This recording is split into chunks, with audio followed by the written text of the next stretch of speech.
Lietuvos kaimo bendruomenės per vietos veiklos grupės įgyvendindamos visuomeninio pobūdžio projektus turi galimybę idėjų ir patirties pasisemti ne tik iš artimiausių savo kaimynų, bet ir įgyvendindamos tarptautinio bendradarbiavimo projektus. Kaimo plėtros 2007-2013 metų programoje numatyta parama vietos veiklos grupių tarptautinio bendradarbiavimo projektams. Kaimo plėtros fondo parama pasinaudojusi Molėtų vietos veiklos grupė šiuo metu pradeda bendrą tarptautinį projektą Nuostabus kaimas, kurį įgyvendins kartu su partneriais iš Suomijos.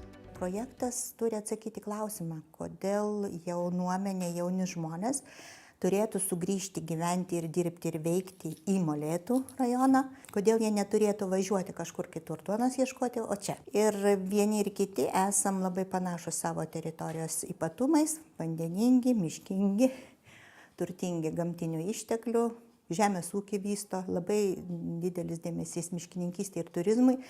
Taigi radom labai daug panašių traukos dalykų ir todėl sumastėm tokį bendrą projektą, kuris būtų su tam tikra sportinė atrakcija, bet vis dėlto kalbėtų apie verslumo skatinimą kaime. Vienai vietos veiklos grupiai bendradarbiavimo projektams pagal Lietuvos kaimo plėtros 2007-2013 metų programos priemonę teritorinis ir tarptautinis bendradarbiavimas įgyvendinti per visą programos įgyvendinimo laikotarpį gali būti skirta kiek daugiau nei 280 000 litų paramos lėšų.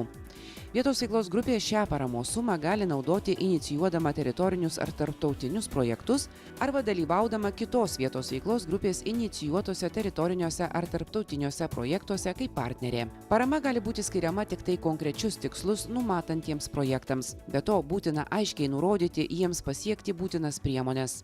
Turime tuos 15 aktyvių žmonių, kurie mokysis kartu su suomiais praktiškai dabar Lietuvoje Molėtuose vykstančioje stovykloje 7 dienų, o kitais metais keliaus jie į Suomiją ir darysim palyginimus, gretinimus. Įgyvendinami projektą molėtiškiai taip pat siekia paskatinti bendruomeninio verslo kūrimą. Toks verslas leistų kaimo bendruomenėms efektyviau panaudoti su kaimo plėtros fondo pagalba sukurtą infrastruktūrą, didintų vietos gyventojų užimtumą bei skatintų tolimesnę regiono plėtrą. Man atrodo, pirmiausia, žmogų reikia nuvežti parodyti, ko mes norim. Kur, kaip tu gali gyventi, kaip tu gali dirbti. Tegul tu negalvoji, kad tu būsi verslininkas, ar ne?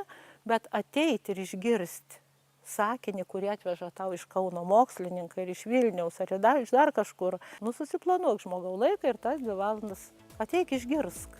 Paraiškos paramai pagal Lietuvos kaimo plėtros 2007-2013 metų programos 4 krypties priemonę teritorinis ir tarptautinis bendradarbiavimas bus renkamos nuo rugpjūčio 1 iki rugsėjo 2 dienos.